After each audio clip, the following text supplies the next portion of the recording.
Gazette du Togo, une vision sur l'actualité togolaise et sur le monde. Proposition de rénovation de la C14.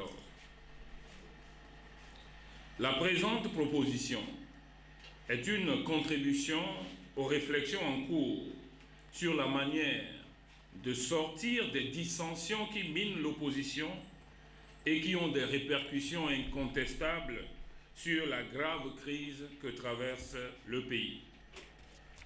Elle est précédée d'un exposé de motifs en 12 points. 1, 2, 3, relatif à l'apport de la C14 au processus de démocratisation du Togo. Le 4, un constat d'échec de l'apport. 5, 6, les causes de l'échec. 7, 8, 9 et 10, les contours des deux branches de la divergence fondamentale au sein de la C14. Le 11, les leçons à en tirer.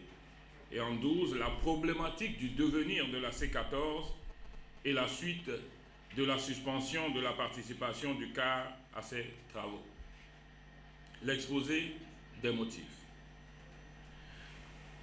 Les manifestations publiques initiées par le Parti national panafricain PNP et amplifiées à partir de septembre 2017 par la C14 s'inscrivent dans la droite ligne du processus démocratique que les Togolais ont enclenché par les soulèvements populaires du 5 octobre 90 et du 16 mars 91.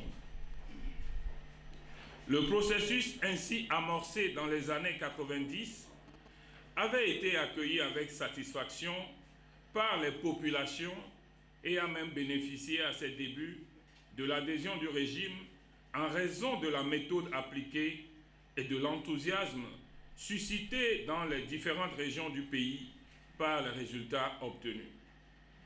Il s'est heurté à partir de juillet 1991 à de multiples résistances au point de finir par s'enliser dans des élections sans issue à répétition sur fond de verrouillage des institutions chargées de réguler la gouvernance des ressources nationales, des droits humains, des libertés publiques, des consultations électorales, de la séparation des pouvoirs et de l'état de droit. Le pays continuait à s'enfoncer dans ce système de concentration de tous les pouvoirs d'État dans une seule main quand Tikpi Achadam a surgi en août 2017 avec un message qui eut dans le pays et au sein de la diaspora un écho qui a rallié tous les principaux partis d'opposition à la création de la C14. Il s'en est suivi partout de mobilisation de Togolais en de gigantesques marches. Le résultat de cette étape historique de la lutte pour la démocratisation du Togo s'est malheureusement révélé décevant. Des délégués de partis membres de la C14, réunis les 20 et 21 février 2019 en journée de réflexion, ont à l'unanimité fait le triste et courageux constat, je cite, que la coalition n'a atteint aucun des objectifs qu'elle s'est fixés dans sa plateforme revendicative. Les délégués ont estimé, dans le relevé des conclusions de la rencontre, que l'échec constaté est dû, entre autres causes, à l'insuffisance d'organisation et de mobilisation des populations, au défaut d'homogénéité des orientations politiques des partis membres de la coalition, au fait, par la C14, d'avoir suspendu les marches à la demande des facilitateurs sans s'assurer qu'elle serait en mesure de les faire reprendre avec la même ampleur au cas où la tentative de médiation n'aurait pas abouti, au refus de servir de faire valoir à une parodie d'élection. Pour le cas, il aurait été utile que les délégués focalisent plus leur analyse sur la source réelle de l'échec. Il n'est en effet un mystère pour personne qu'au tournant électoral décisif que le Togo a connu depuis le début de son processus démocratique, les partis d'opposition se sont divisés sur le choix à opérer entre deux orientations stratégiques pour venir à bout du blocage à l'alternance. Il s'est agi chaque fois, face aux pratiques antidémocratiques du pouvoir, de savoir, premier tiret, si par l'enclenchement d'une insurrection populaire, on engage les militants et sympathisants de l'opposition dans un processus visant à dégager les tenants du pouvoir par la rue, quitte à boycotter les élections organisées par le régime. Deuxième tiret, ou s'inscrire dans une dynamique démocratique consistant à recourir aux pressions populaires avec pour objectif d'amener le régime à concéder, dans le cadre de négociations avec l'opposition, les réformes politiques nécessaires à la suppression des obstacles à l'alternance par la voie des urnes. Depuis la création de la coalition en septembre 2017, les premiers responsables des partis membres n'ont pas eu entre eux de débat sur les deux orientations stratégiques ci-dessus rappelées pour dégager sur l'une d'entre elles un consensus ou à défaut une majorité qui permette à chaque parti de choisir de continuer ou non à faire partie du groupe. Certains membres de la C14 sont convaincus que c'est en privilégiant la première branche de l'alternative que la coalition a boycotté les élections législatives du 20 décembre 2018 et que si elle avait choisi la seconde, elle aurait entrepris à temps la préparation de ces législatives pour les gagner et en faire une victoire d'étape du scrutin présidentiel de 2020. Le CAR, en ce qui le concerne, n'a cessé de défendre depuis 1991 la deuxième option stratégique comme étant celle conforme aux principes démocratiques. Et c'est dans cette logique qu'après l'élection présidentielle unilatérale de 1993, il s'est battu avec le soutien de la communauté internationale pour faire ouvrir entre le régime et l'opposition des discussions sur les garanties du bon déroulement des législatives annoncées pour février 1994. C'est grâce aux réformes institutionnelles obtenues que l'opposition a remporté la victoire à ce scrutin. L'expérience réalisée à l'époque, en passant outre le boycott prôné par une partie de l'opposition pour participer, dans les conditions rappelées, au scrutin de 1994, a conforté le CAR dans l'idée que le couplage des pressions avec le dialogue et les élections est la voie la plus indiquée pour parvenir à l'alternance, pourvu que l'option soit ferme et appliquée de façon méthodique.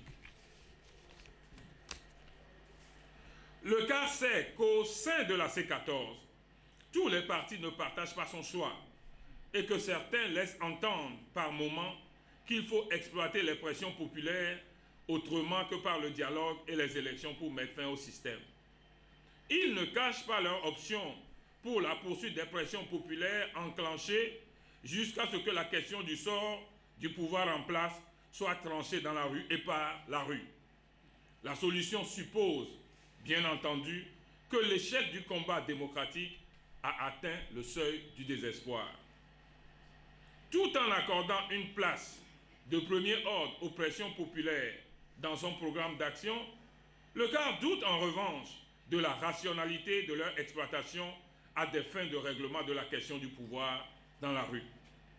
La stratégie en question repose en effet sur le présupposé du plus fort.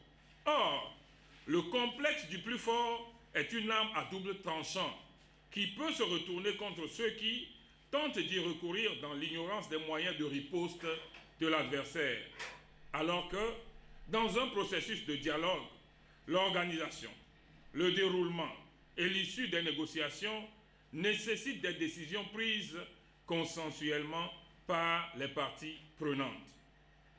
Ce qui importe dans cette logique, basée sur le principe du consensus et non sur le complexe du plus fort par désespoir, c'est qu'avant l'enclenchement des pressions populaires, les composantes de l'opposition s'accordent sur toutes les mesures institutionnelles et politiques qu'elles jugent indispensables à la levée des obstacles qui empêchent l'alternance par la voie des urnes, de sorte qu'elles puissent être soudées dans leur défense en cas d'appel à un dialogue.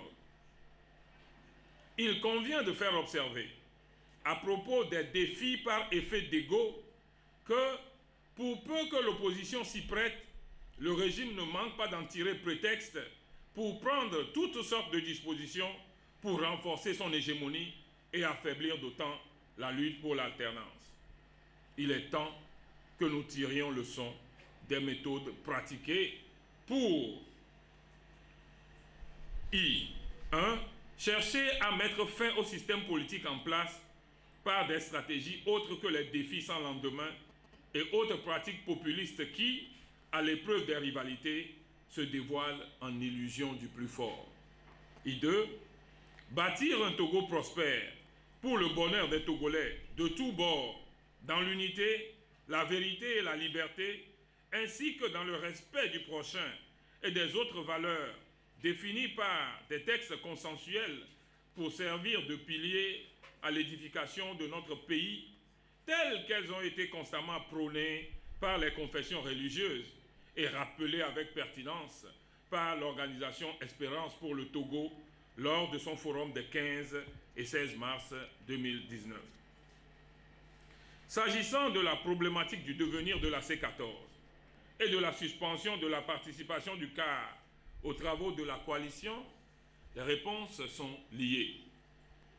La C14 correspond, de par l'esprit et les circonstances qui ont présidé à sa création, au modèle de structure de mobilisation dont notre peuple a besoin pour réaliser son aspiration à l'alternance démocratique, quand bien même il est apparu que des erreurs ont été commises dans son orientation politique et dans sa gestion. C'est pour cela qu'il est impérieux de prendre en compte les erreurs en question pour procéder à la rénovation de la C14 de façon à en préserver l'esprit. C'est dans cette optique que le CAR formule la proposition dont la teneur suit. Le contenu de la proposition. Le CAR propose, petit a, que les principes d'unité nationale, de vérité, de liberté, ainsi que les autres valeurs énoncées dans l'exposé des motifs soient érigés en valeurs cardinales pour la réorganisation et la rénovation de l'orientation stratégique de la coalition. B.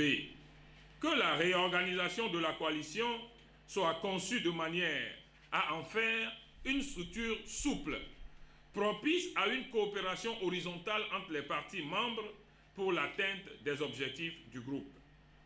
C.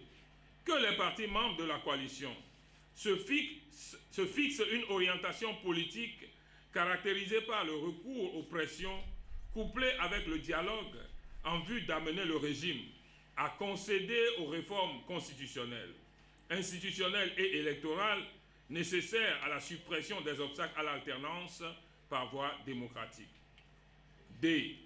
Que les réformes et leur exécution se fassent conformément aux principes du consensus prescrit par l'accord politique global à des fins de promotion de l'unité nationale. Petit e, que la conclusion des alliances pour les élections locales en vue passe par 2 phases.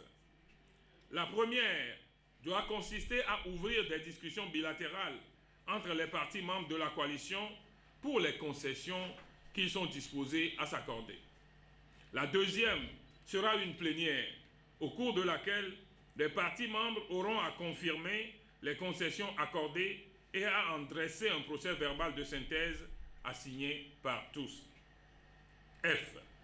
Que la même procédure à 2 niveaux soit appliquée à l'élection présidentielle de 2020 avec la particularité que chaque parti membre jouisse, dans le cadre d'un scrutin à 2 tours à rétablir, de la liberté d'avoir un candidat de son choix au premier tour et s'engage à apporter son soutien au candidat d'un parti allié qui viendrait à être retenu pour le second tour.